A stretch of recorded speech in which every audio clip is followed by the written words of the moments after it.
This is what the headlights look like at nighttime.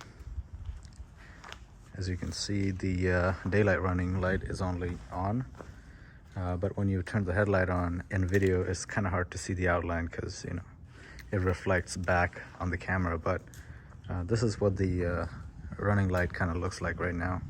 It looks pretty chill, honestly, but it's not bright enough, as you can see, on its own. So the halogen light has to be on, unless you can, you know, install an LED and stuff. But you know, that's something else. But this is how the daylight running light look like.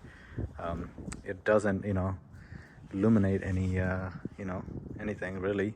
It's just a look on the car, but it looks definitely, you know, it just looks very nice, and it doesn't make the car look like it's from 2016 anymore.